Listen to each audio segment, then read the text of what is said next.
सभी को जय माता की।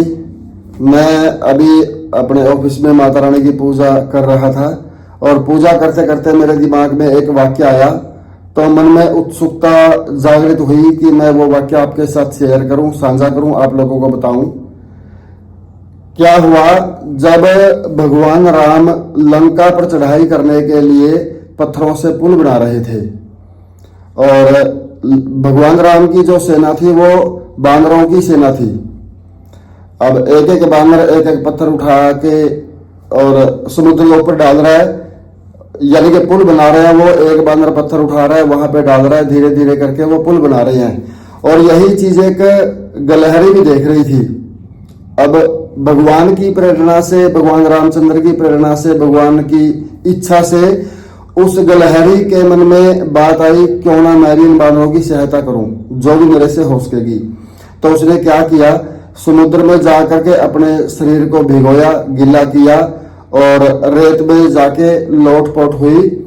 और लोटपोट होकर के मतलब कि समुद्र का जो रेत था वो रेत अपने शरीर पे चिपकाया, गीला शरीर था क्योंकि चिपक गया, लिपटा। और वो जा करके उस पुल के ऊपर झाड़ दे रही है, शरीर को इस तरह से हिला रही है कि वो सारा का सारा रेत वहीं पे जड़ रहा है, उस पुल के ऊपर ही गिर रहा है। तो वो बार बार ऐसा ही कर रही थी, समुद्र में जा रही है, अपने शरीर को भिगो रही है और उसका शरीर के ऊपर वो मिट्टी चिपका रही है, रेत चिपका रही है और जाके वो पुल के ऊपर डाल दे रही है, झाड़ दे रही है उसको।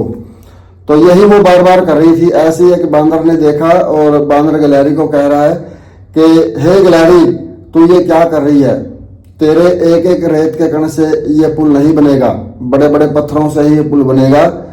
तो वो बानर की बात सुनकर थोड़ी नर्वस हुई और यही वाक्य भगवान रामचंद्र भी देख रहे थे। तो भगवान रामचंद्र ने उस बानर को समझाया, उस बानर को बताया कि जो आप ये पुल बना रहे हो, पुल के बीच में यानी कि पत्थरों के बीच में एक झीरी बन रही है, एक थोड़ी सी जगह बच रही है, क्योंकि जब भी पत्थर से पत्थर मिल रहा है उसके बीच में थोड़ी सी जगह बच रही है, झीरी बच रही है। और उस झीरी को, उस जगह को भरने का काम इस गिलहरी के द्वारा लाया गया रेत ही कर रहा है। यानी कि जहां पे वो रेत डाल रही है वो रेत उन पत्थरों को मिला रहा है, चिपका रहा है। तो ये भगवान रामचंद्र ने उस बांदर को समझाया और उस गिलहरी को भी बताया। तो भगवान रामचंद्र ने आशीर्वाद के रूप में उस गिलहरी के ऊपर को अपना से हाथ फेरा और 3 उंगलियां फेरी। 3 उंगलियां जैसे भगवान रामचंद्र ने गिलहरी के ऊपर को फेरी, 3 रेखाएं उसकी पीठ के ऊपर को बन गई। आप जब भी गिलहरी को देखोगे, देखना उसकी पीठ के ऊपर 3 जैसे लाइनें बनी हुई हैं।